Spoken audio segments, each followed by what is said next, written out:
Mic check, yeah.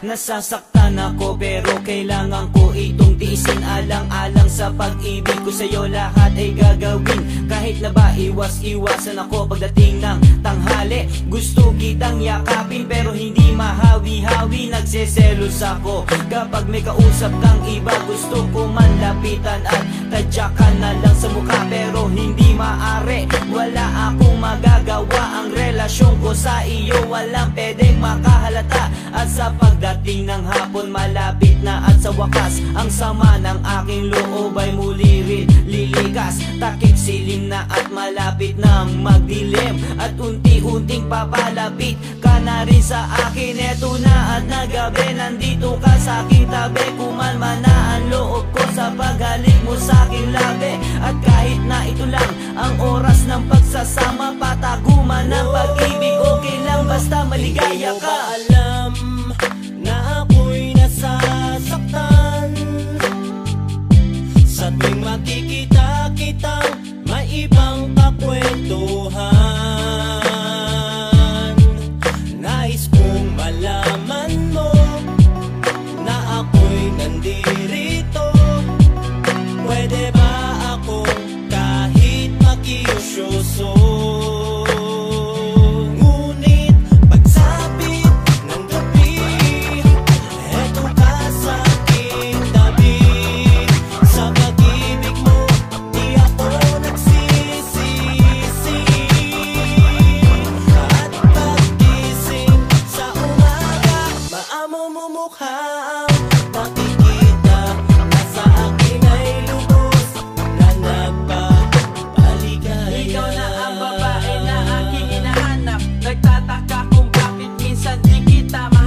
Tapos makikita ko na meron ibang kasama. Wala akong magawa, ako lang nakatunganga. Dahil ang relasyon natin di ba ay tago. Wala dapat makaalam kahit na sino tao. Hindi alam ang dahilan kung bakit nililihim. Ako ba talaga mahal mo? Bakit di mo na lang aminin kapag kasama mo siya? Ako ay nagsiselos, pero bakit ang relasyong ito hindi ko na matapos? Sadya lang siguro dahil ikaw aking mahal. Ang lahat at tanggapin kahit na maging hangal. Basta't maligaya ka, makasama ka at mapakita ko sa'yo na mahal kita. Kahit na masaktan ang lahat ng ito sa aking baliwala. Ang sakit ay lahat titiisin hanggang dumating ang araw na matawag kitang sa akin. Pagsapit ng gabi, eto ka sa aking tabi. Sa pag-ibig mo di ako nagsisisi. At paggising sa umaga, maamo mo mukha ang nakikita.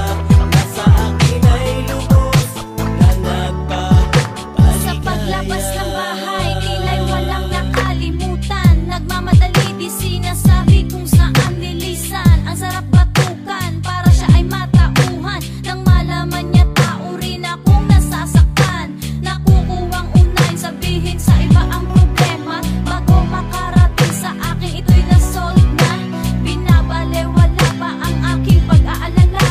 Kung saan lang naman ako sa nararamdaman niya. At pagkaharap na ang iba, gusto kong sumigaw.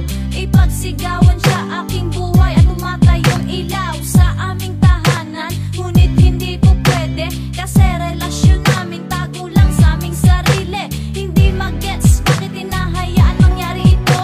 At bakit ganon, walang galit na namumuo. Hay nako, basta iisa lang ang alam ko. Sa pagsapit ng dilim, siya pa rin aking Hindi mo kalaguyo. ba alam